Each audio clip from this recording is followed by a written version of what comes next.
Ever imagine trading in your 9 to 5 for, well, a life where your office is the sprawling African savanna? Sounds pretty tempting, doesn't it?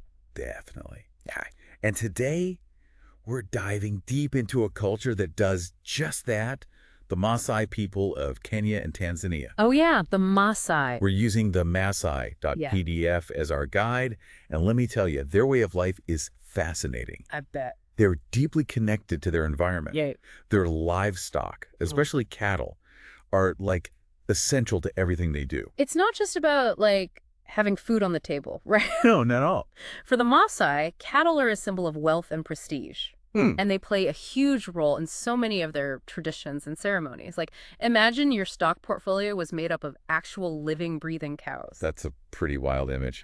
But it does make sense thinking about it. The more cattle you have, the better off you are. Yeah. And it's not just about quantity, right? Exactly. It's also about the quality of your herd. Hmm. Certain breeds are more valuable than others, and some families even have, like, generations-long lineages of prized cattle. So it's almost like a living history book. Yeah, exactly. And these prized cattle often play key roles in their ceremonies.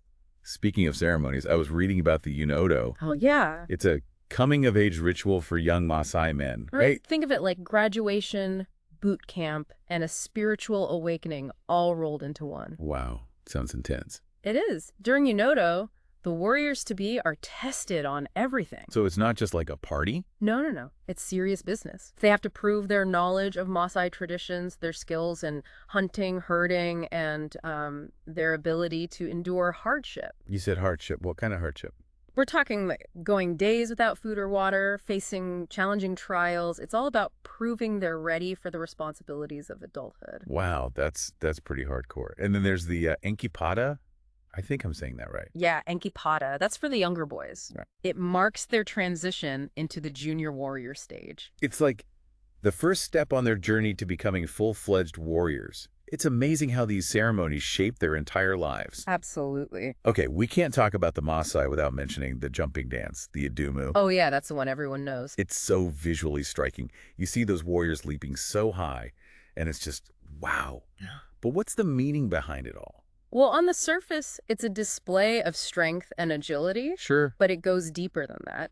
The height of a warrior's jump is directly linked to his status and desirability. Think of it like a vertical dating profile. Huh. So the higher they jump, the more attractive they are. Exactly. It Yeah. shows off their fitness, their virility, their potential as a mate and a protector. It's a competition, but it's also about attracting a partner. Exactly. That's fascinating. And then there's the whole visual aspect of Maasai culture. The red shukas, the intricate beadwork. Yeah. It's just so vibrant. You hit the nail on the head.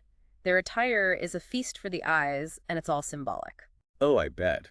What does it all mean? Well, take the color red, for example. Yeah. It's often associated with bravery, warriorhood, the lifeblood of the tribe. Yeah.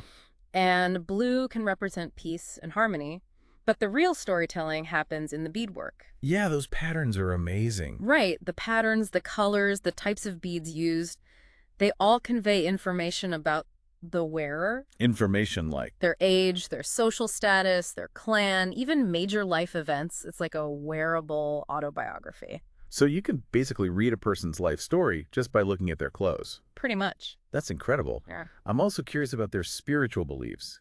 They have a deep connection to nature and worship a god named Enkai, right? Yes, Enkai is central to their spirituality. Okay. They believe he's the creator of everything, and they associate him with the sky, the rain, the very forces that sustain their life and livestock. It makes sense that their god would be so connected to nature. Right. And this belief system influences everything from their daily routines to their healthcare practices. Even healthcare. They believe that illness can be a sign of Enkai's displeasure. Oh, interesting. So they offer prayers and sacrifices to appease him and restore balance. Makes sense in their worldview. It does. Even the names they give their children are often inspired by nature or their relationship with Enkai. It's amazing how their spiritual beliefs are so woven into every aspect of their lives. But I have to ask, how are they dealing with the modern world? Well, that's the challenge, isn't it? Yeah. Land loss, climate change, these are huge issues for a people so reliant on their land and livestock. I can't even imagine. So how are they adapting? Well, they're a resilient people. Yeah. Some communities are embracing technology, cell phones, solar power. Okay. It helps them manage their herds more efficiently, get information, that kind of thing. So modern tools for ancient traditions. Exactly. Others are finding new ways to generate income.